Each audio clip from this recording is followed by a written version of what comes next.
Donc bonsoir à toutes et à tous. J'ai écrit il y a 4 ans Un été inachevé, pour ceux qui ne l'ont pas lu. C'était donc l'histoire d'une famille pendant la guerre civile en Espagne. Elle est inspirée de la vie de mon grand-père. Et le protagoniste, le héros, est donc Juan, qui se retrouve dans la tourmente de la guerre civile. C'est un agriculteur, un homme honnête, qui a pour seule ambition de transmettre son bien à ses enfants. Et la guerre va venir casser un peu tous ses projets, puisque dès le début de la guerre, il va se retrouver à devoir se cacher, à devoir fuir. Et bon, je ne vous dis pas la fin, puisque si vous voulez le lire, il vaut mieux le découvrir par vous-même. Mais dans ce livre, en fait, il met en scène une famille de 3 générations, les grands-parents, les parents et les enfants.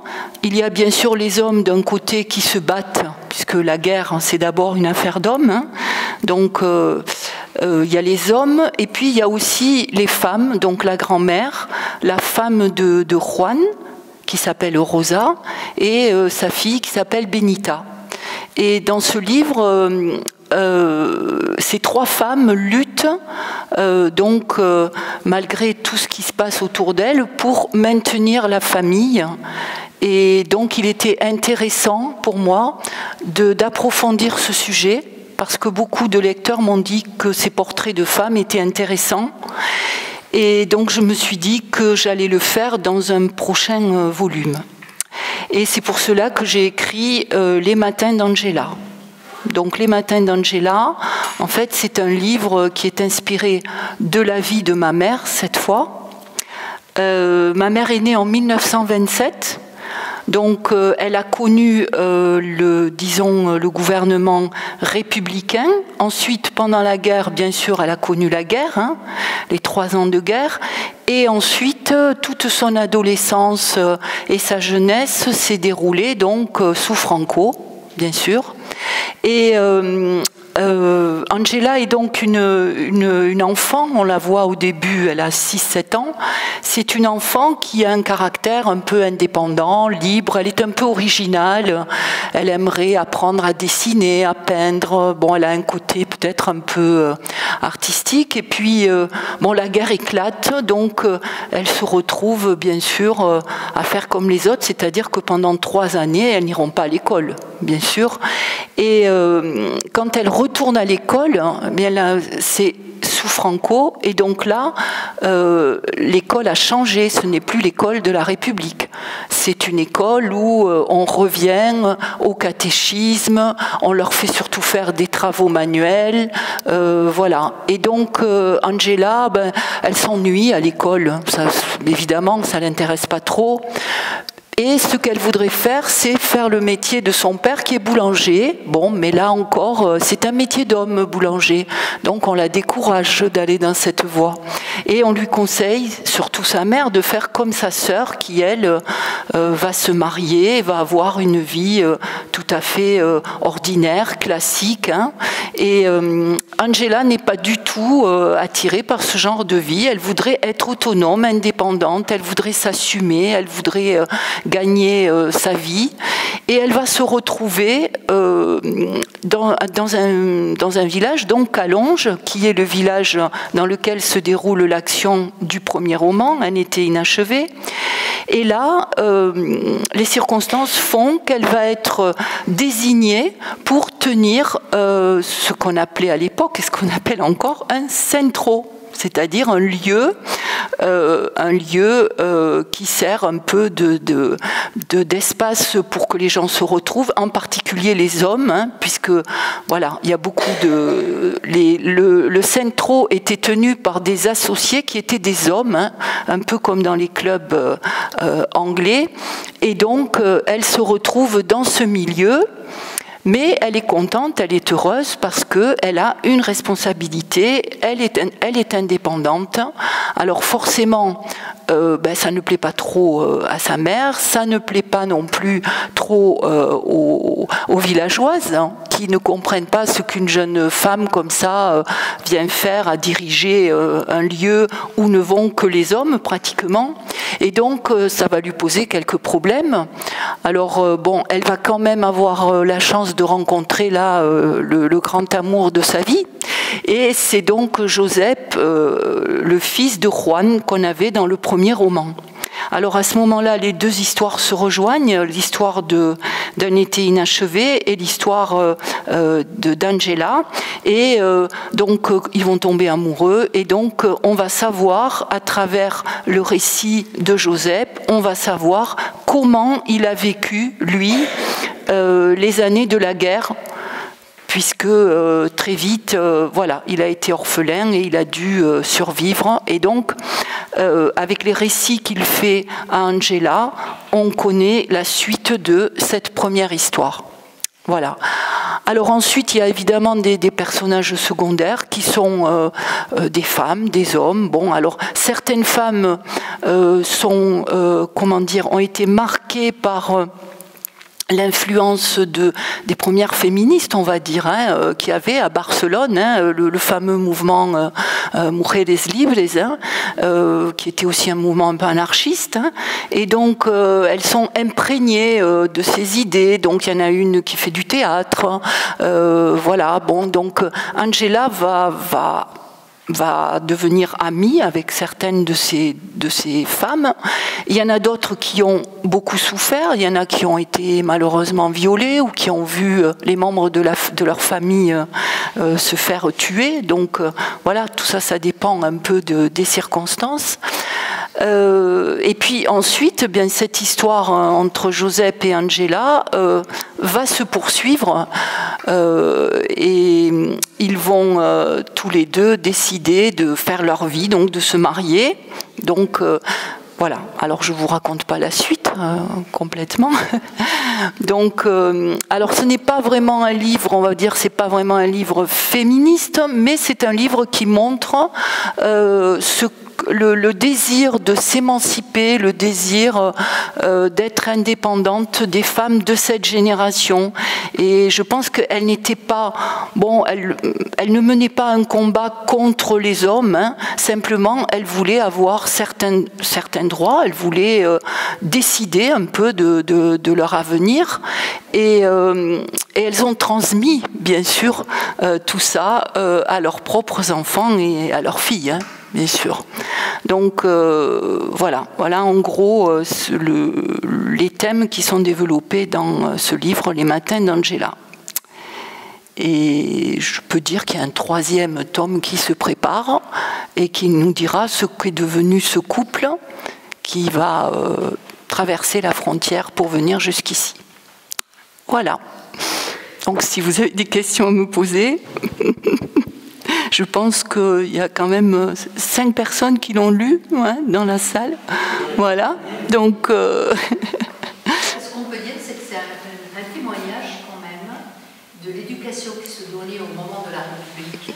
Oui. Donc les filles avaient une éducation très différente et donc elles se sont retrouvées, après le pouvoir, à ne pas connaître la même éducation, à être un petit peu fermées. C'est ça. Qu'il fallait appeler le maître ou la maîtresse, Seigneur, oui. Oui. Et qu'elle n'avait plus le droit d'apprendre la poésie ou oui. lire ses livres, oui. tout ça. C'était apprendre à coudre. On voit ce recul. Et le choc que ça a fait à ses enfants. Oui. Parce que pendant la guerre, ta mère avait 9 ans, quand la guerre a commencé, moi la mienne en avait 10. Et donc ces 3 ans de guerre, oui. toute la préadolescence et l'adolescence. Bien sûr. Donc elles ont connu une certaine liberté, une certaine notion du monde libre et oui. qui voulait aller plus loin. Et puis après, ça se fermait d'un seul coup. Oui. Et ça, je pense qu'elles en ont souffert. Bien sûr. Ça a pu marquer leur vie quand bien sûr, bien sûr. Et ma mère qui avait 11 ans d'écart avec mon père, donc c'était flagrant puisque mon père avait été à l'école donc pendant la République, donc lui il a vraiment eu une éducation, il connaissait même un peu le français, enfin je veux dire, voilà. Hein, d'ailleurs je crois qu'il y avait même des pédagogues très en avance à cette époque, hein, à Barcelone par rapport à voilà et à Madrid, donc lui il a bénéficié de cette école-là, ce qui fait qu'il se débrouillait très bien pour écrire, même en français, alors que ma mère, qui est allée à l'école plus tard, elle était, enfin je dirais pas qu'elle était analphabète, mais en tout cas, elle avait beaucoup de mal pour s'exprimer à l'écrit, et elle était très complexée. Voilà, elle vivait ça vraiment comme une souffrance, et ça l'a effectivement beaucoup marqué. Donc ce que tu dis, voilà, ça se rejoint. Et elles se sont toujours un petit peu défendues et battues parce qu'elles ont connu cette période un peu difficile. Bien sûr. Ma mère était bouchère. Pendant la République, à l'école, on le laissait écrire de la main gauche. Dès qu'on est arrivé à l'époque franquiste, on lui a attaché la main gauche et elle devait écrire avec la main droite en étant bouchère. Oui. C'est vraiment dur. Et puis par exemple... C'est la surprise aussi, ça, dans le livre, la différence tout à fait. entre l'après-guerre d'Espagne et l'avant-guerre d'Espagne dans l'éducation. Ah, mais tout à fait. Et le poids du religieux, parce que dans le livre, on a l'impression, quand on lit dans le bouquin, on a l'impression que, à part quelques litanies, que l'éducation ne tourne qu'autour de ce registre-là. Tout à fait. Et d'ailleurs, à Barcelone, il y a un musée, le musée de la Catalogne, tu sais, qui se trouve au port. Et dans ce musée, moi, quand je l'avais vu, j'avais été frappée parce qu'il y avait une salle où on voyait ils avaient recomposé le décor de 2 salles de classe. Et donc, il y avait l'école avant la guerre et l'école après la guerre. Et on voyait bien que c'était vraiment un autre enseignement et en plus une régression. Puisque aussi l'école était mixte avant la guerre. Elle est prête ? Voilà, donc il y a tout ça. Puis après, il va y avoir toutes les lois pour demander aux femmes de rester au foyer. Elles n'avaient pas le droit de travailler si elles étaient mariées, sans l'autorisation du mari. Il y a eu plein de choses, quoi. Oui. Oui. Mais il y a eu l'histoire des abandons aussi, les enfants qui étaient abandonnés. Et donc le mari pouvait signer l'abandon sans le consentement de sa femme. Donc il y a eu quand même des choses très dures, quoi. Et je pense, moi en tout cas, ma mère était vraiment marquée par ça, ce complexe-là, ce désir aussi de faire que son enfant, eh bien, au contraire, bénéficie d'une éducation libre et surtout une éducation en France. Hein. Il y avait vraiment ce désir-là. Et quant aux hommes, je pense que certains hommes, je mets mon père là-dedans, étaient tout à fait pour que les femmes jouissent de leur liberté et s'émancipent. Hein. Voilà, tous les hommes n'étaient pas des machistes ou des gens qui voulaient maintenir leurs femmes. Je pense pas. Je pense que, en tout cas en Catalogne, pour ce que moi j'ai connu. Voilà, donc c'est intéressant, évidemment, de comparer et de voir comment on pense avancer. En fait, on recule. Voilà quoi. Oui. C'est une histoire de femme. C'est une histoire d'une femme. Oui. Oui. Cette évolution, comment elle est dans la vie. Et puis, j'avais envie de voir la suite. Quand elle vient en France, qu'elle est... Et ça commence quand même costaud dans une forme de violence symbolique peut-être, mais oui, tout à fait. Pas, alors pour ceux qui ont lu ou qui découvriront, on voit sa poupée de porcelaine, les doigts brisés. Oui. Alors je me demandais, est-ce que les rapports familiaux n'était pas simple. Et voilà, parce qu'il y a quand même la relation à la sœur à travers la... Bien sûr. C'est-à-dire que elle était la sœur était l'aînée, qui était très belle. Et à l'époque, la beauté, c'était vraiment, voilà, c'était une valeur, quoi. Hein, si on était une jolie fille dans un village comme ça, voilà, on savait qu'on allait épouser, voilà, donc le notable, et puis que donc la vie serait facile. Donc c'était important, et ça l'était encore il y a quelques années. Hein, enfin, je veux dire, voilà. Et puis elle, donc, c'était la cadette. Elle n'était pas aussi jolie que sa sœur. Elle était un peu plus difficile au niveau du caractère. Et puis ensuite, il y avait le garçon. Alors évidemment, le garçon, déjà, c'était le plus jeune, et en plus, c'était un garçon.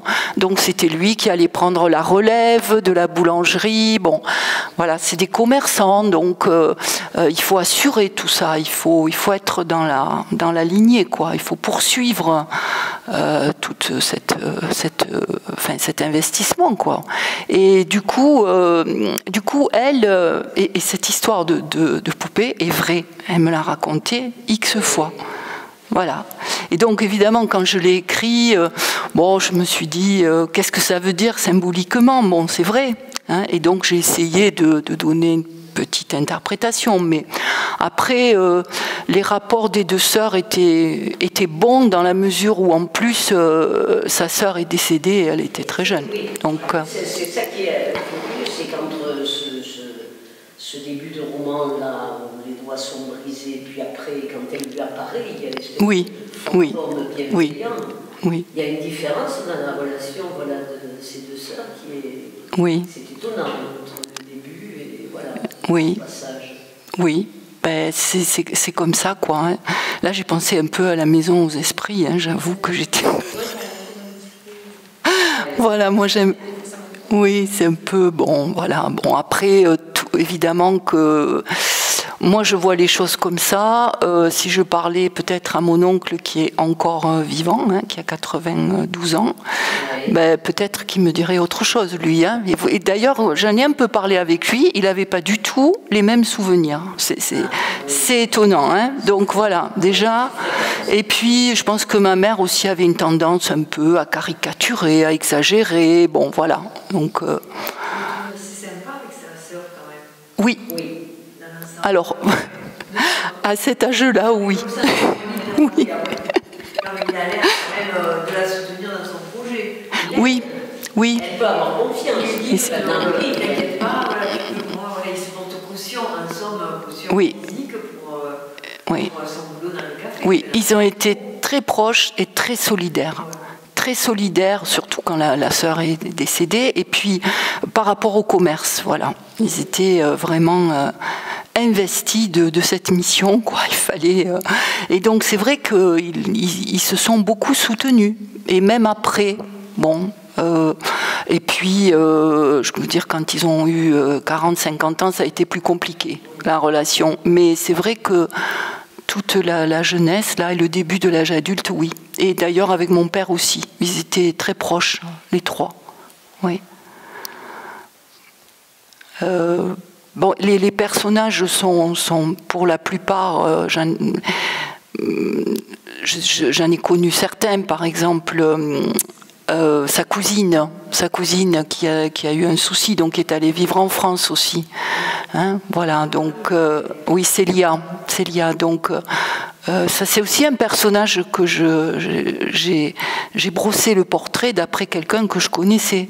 Voilà, donc après, et puis il y a des choses qui sont purement imaginaires, l'herboriste avec la petite Julia, tout ça, bon, ça c'est vraiment de l'imagination, quoique, à Corsa, il y avait eu une jeune fille, donc une gitane, qui avait été assassinée, c'est vrai, dans le temps, donc voilà, bon, c'est amusant, quoi, de prendre des éléments réels et de les mêler à l'imaginaire. C'est en grande partie réaliste ou en grande partie imaginaire? Quoi donc?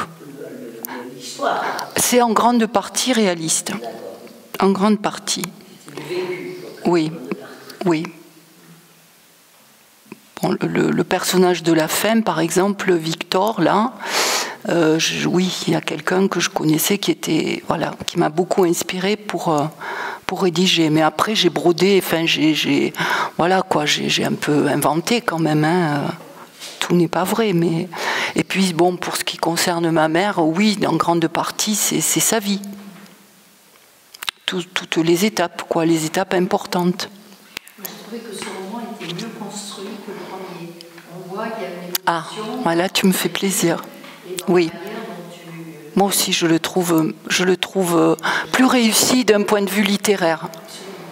Il y a des passages vraiment où je me suis... Vraiment, oui, je les trouve très réussis. Le passage chez la couturière, par exemple, j'aime beaucoup. Et ça, alors ça, c'est des souvenirs que j'ai de quand j'étais petite. Donc ça, je l'ai vécu un peu. Et après, ben, je l'ai transposé pour dire que c'était ma mère qui l'avait vécu. Mais les époques n'avaient... Enfin, ça n'avait pas tellement évolué, hein, entre les activités qu'avait ma mère à 12 ans et celles que moi je pouvais avoir quand j'allais dans le village.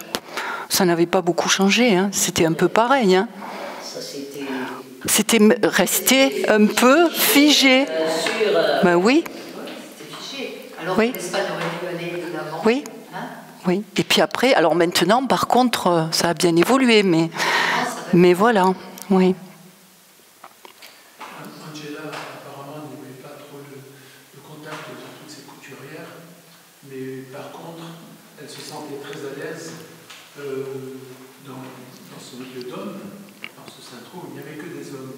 Oui. Alors, est-ce que finalement, l'école qu'elle a préférée, c'est pas l'école des hommes? Peut-être, mais elle y est allée tard, hein, l'école des hommes, si tu veux. C'est vrai que tout ce milieu chez la... Alors, il y a certaines filles donc dans la classe qui préfèrent aller chez la couturière où elles apprennent plus de choses sur la vie, et c'est vrai aussi ça. Je pense que c'est encore vrai.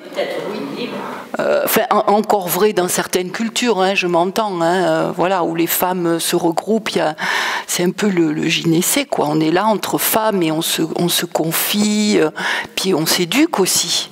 On s'éduque. À l'époque, il n'y avait pas des cours d'anatomie ou donc tout ce voilà. Mais en même temps, c'était un carcan. C'est-à-dire que, voilà, elle y apprenait des choses, mais en même temps, ça l'étouffait, parce que ça voulait dire qu'il fallait passer par toutes les étapes initiatiques, hein, donc pour arriver à une vie de femme, voilà. Hein, donc voilà, on apprend. Il fallait satisfaire, voilà. Et puis quand, voilà. Oui.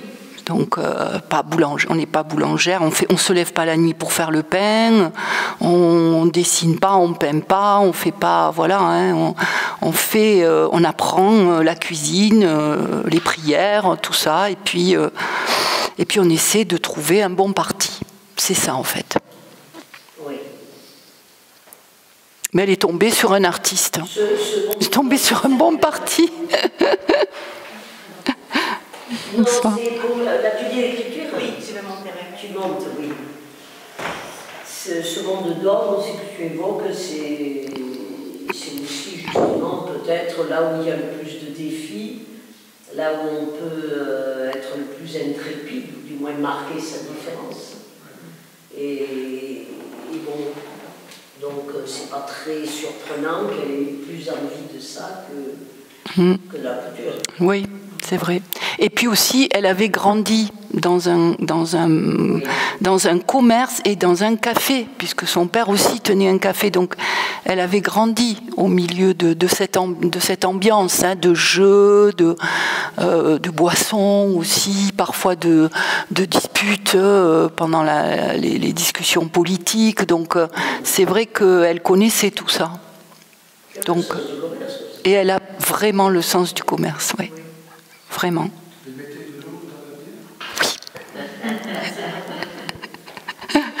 Oui, elle trichait. J'en connais une autre qui faisait ça, non? Ta mère le faisait aussi, non? Voilà. C'est marrant parce que sa mère aussi avait tenu un bar comme ça. Hein. Voilà. Donc. Oui. Mignonnette.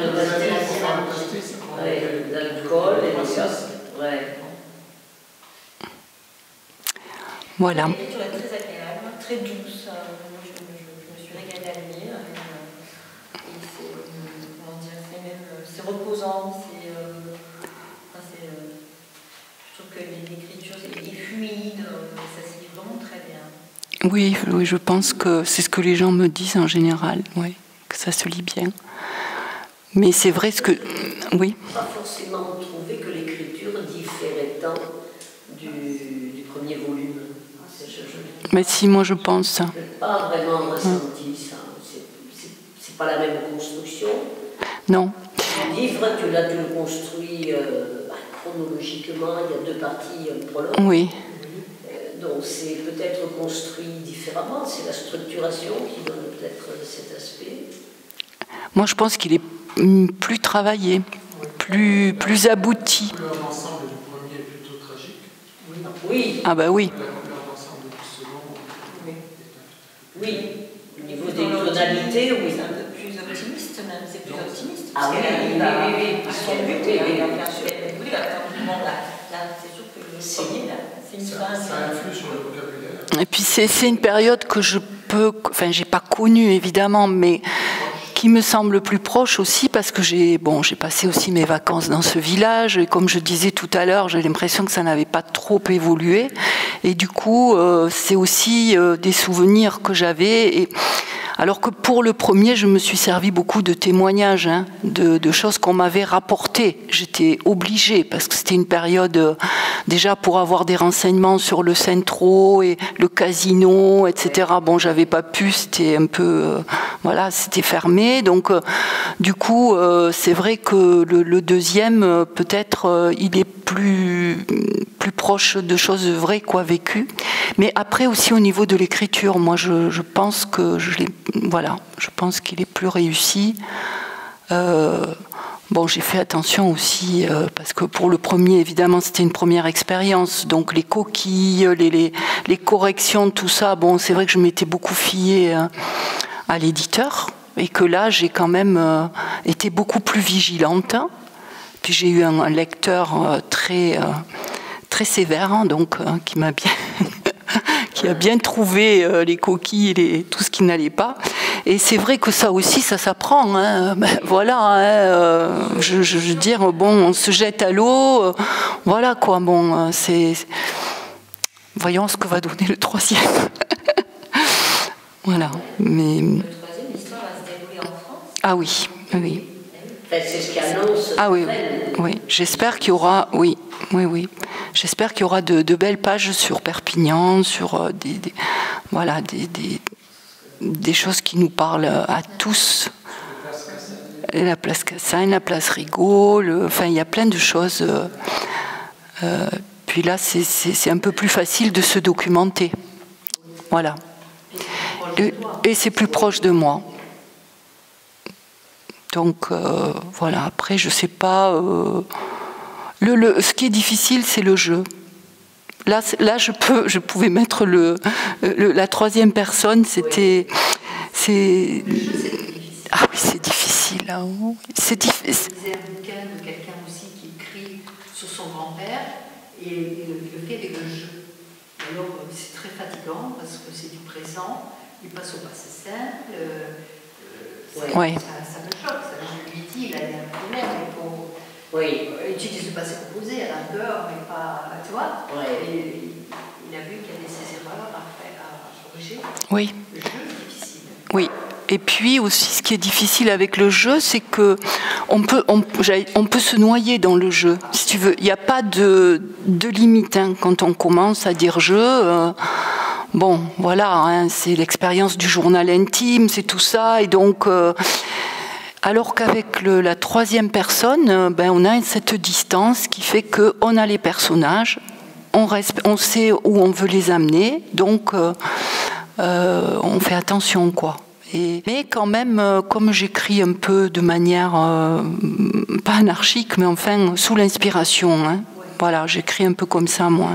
Un jour, j'ai envie de parler de tel sujet, donc j'écris. Un autre jour, notre sujet, puis après, je reprends tout. Des fois, ça part sur le jeu, et des fois, ça part sur le il. Donc, je sais pas. Comment ? Tu es un peu comme la couture. Pièce par pièce. Voilà, je me dis, bon, faut être inspiré, quoi. C'est formidable de pouvoir écrire sur tes parents. Mais tu peux le faire. Mais je pense qu'on peut tous le faire. Je pense que c'est... Je sais pas quand même. Je sais pas. C'est pas si facile d'écrire. Non, c'est bien. Ben, tu vois, tu les as... Enfin, je veux dire, on regarde tous, à un moment donné, nos parents comme des êtres un peu étrangers, qu'on observe, où, tu vois, où on a cette distance. Et... Alors, c'est vrai que quand j'écris, des fois, je me dis, mais c'est comme si tu avais 10 ans, quoi, parce qu'en fait, je me vois, enfant, en train de les observer. C'est ça, quoi. Et ça, alors je me dis, est-ce que c'est tout simplement parce que maintenant je suis dans ce processus, donc j'arrive à me souvenir, ou est-ce que déjà à l'époque, j'avais cette vision un peu distante, tu vois? Parce que par exemple, les passages chez la couturière, vraiment, c'est des choses que à l'époque, je l'ai vécu comme ça déjà. Donc ça, je sais pas. Tu as pu observer, tu as été observatrice, et puis oui. Les souvenirs sont restés aussi, parce qu'il y a des choses... C'est sans doute les deux. Voilà. Oui. On ne va pas se souvenir forcément, mais tu as pu observer, mais aussi te souvenir. Oui. Le premier livre était, je dirais, facile à raconter parce qu'il y avait un souvenir tragique, il y avait donc une dramaturgie, donc voilà, une chronologie, et donc on passait d'abord j'ai écrit des chapitres avec des titres aussi, ça m'a beaucoup aidé. Donc on passait d'un titre à l'autre, comme ça, il était très, très chronologique. Et le deuxième, je l'ai écrit d'une manière un peu plus libre, quoi, on va dire, aussi. Voilà. Mais le premier aussi, c'était quelque chose qui s'était passé, qui n'aurait pas dû se passer comme ça, mais voilà. des circonstances. Voilà. Il fallait remettre la vérité oui. en place. Ça aussi. Oui. Donc il y avait ce travail-là. Après l'autre, ça a été plus ce travail d'Olivier à ta mère et à ton père. Oui. Voilà, oui. Oui, oui, c'est ça. En fait, souvent, quand on écrit, on ne sait pas trop pourquoi on choisit cette forme ou cette autre. Et c'est après, quand c'est terminé, qu'on comprend pourquoi on l'a écrit comme ça ou comme ça. Et c'est ce que tu dis. Hein. Le premier aussi, il était inspiré d'un documentaire qu'avait fait ma fille. Hein, donc, elle aussi, elle avait voulu oui. remettre les choses en place. Elle aussi. Elle aussi. Oui. Et bon, ben, c'est vrai que il y avait eu beaucoup de témoignages, on avait été sur les lieux, c'était une expérience très forte. Oui. Mais beaucoup de gens, encore maintenant, me disent « Ah, le premier, alors vraiment... » Mais ça dépend de chacun. Oui, tout davantage de l'histoire. Oui, ça plus, voilà, les faits historiques, tandis que le deuxième, c'est plus sur les émotions. Personnel. C'est plus personnel, oui. Dans le sens des légimes. Oui. Mais il y a tellement... Enfin, le premier, c'est une suite d'événements qui ont fait que... C'est le tragique, c'est la tragédie, hein, c'est comme ça. Et puis, il le savait, mais il y allait, quoi. Enfin, je veux dire, voilà, c'est... Ce que je voulais dire, là, qui me revient maintenant, c'est qu'il y a tellement de gens qui écrivent sur leur histoire, sur la retirade, sur l'histoire des parents, des grands-parents, la tragédie, tout ça. Il y en a tellement que je ne sais pas si à un moment donné, les gens ne saturent pas aussi un peu. Enfin, je veux dire, est-ce que c'est toujours... Non, parce que... Comment? Il y a des points de vue. Je pense que...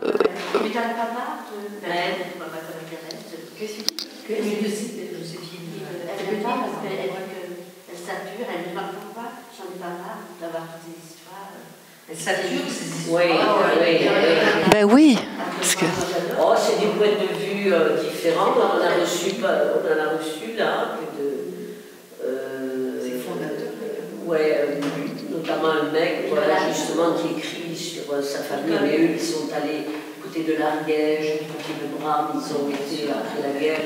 Cet exil-là, il a fait tout un travail de recherche, c'est intéressant aussi.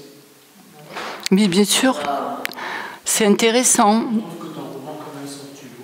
J'ai pris ça parce que c'est toi, parce que c'est le seul roman que j'ai lu là-dessus où le personnage meurt pour ne pas avoir choisi son camp. C'est son grand-père. Ah oui, le premier, oui. Un anarchiste qui a refusé la guerre. Ouais, c'est ça. Oui.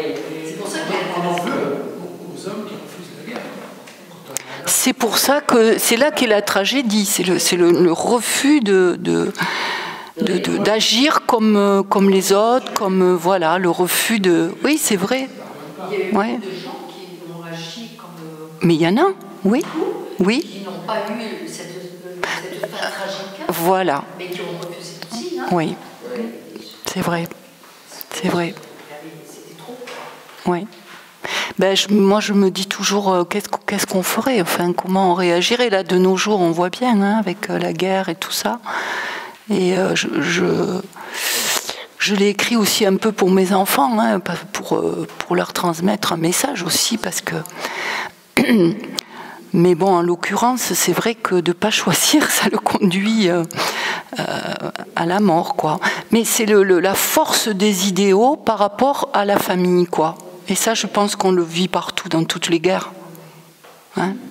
Comment on fait quand on n'a pas le même avis que son père, que son entourage, que ses amis, comment on fait? Est-ce qu'on choisit un camp, ses idéaux, ou est-ce qu'on choisit ses relations affectives? Dans la guerre civile espagnole, on a fait passer l'idéologie avant son père et sa mère. Écoute, je sais pas, je sais pas. Entre son idéologie et sa mère, comme dirait Camus, je choisis. Non, je ne crois pas tout, pas vraiment. L'idéologie, elle était vraiment en place. Il y avait ces anarchistes qui existaient depuis longtemps. C'est pas connu. Il est venu en Espagne, a beaucoup influencé le peuple espagnol et les ouvriers espagnols. Et donc, il y avait quand même cette idée-là d'un autre monde, d'une autre façon de vivre, Oui. qui était un peu, bien sûr, c'était quand même comme un rêve. Oui, il y avait beaucoup d'utopie. Énormément d'utopie. Hein. Et puis, en contrepartie, tu avais viva la muerte, Oui. c'est-à-dire Oui. le fascisme. Oui. Et puis le communisme aussi, le communisme en Russie, parce que aussi il y a ceux qui savaient ce qui se passait en Russie et qui pour cela ne voulaient pas, voilà. Tout à fait. Donc, oui, il y avait ça. Fascistes et communistes. Voilà. Et qui ne s'entendaient pas parce que les Ben oui. avaient l'air de savoir Voilà. que le communisme n'était pas non plus l'idée. Voilà. Voilà. Voilà, c'est ça. C'est pas la liberté complète. Oui. Comme voulaient les anarchistes. Voilà. Et alors, les gens qui ont vécu l'après-guerre, je le dis un peu dans les matins d'Angela, il fallait rattraper tout ce temps perdu, toute cette jeunesse-là, il fallait qu'elle vive. Alors, c'était vraiment, ils avaient une soif de vivre, ils étaient toujours dans la nature, à la plage, enfin, il fallait sentir de manière forte la vie. Et ça, je l'ai beaucoup ressenti dans ma famille, du côté de ma mère, énormément. Cette énergie, quoi, et ce besoin de rattraper. Et puis le tourisme qui est arrivé là-bas aussi sur la Costa Brava, c'est intéressant ça aussi. Ben oui, parce qu'en fait, à Calonge, ben les mêmes qui avaient voulu faire mettre en commun les terres et tout ça, là, les communards, eh ben ils ont fait du tourisme, ils se sont enrichis. Voilà. Non, c'est comme ça.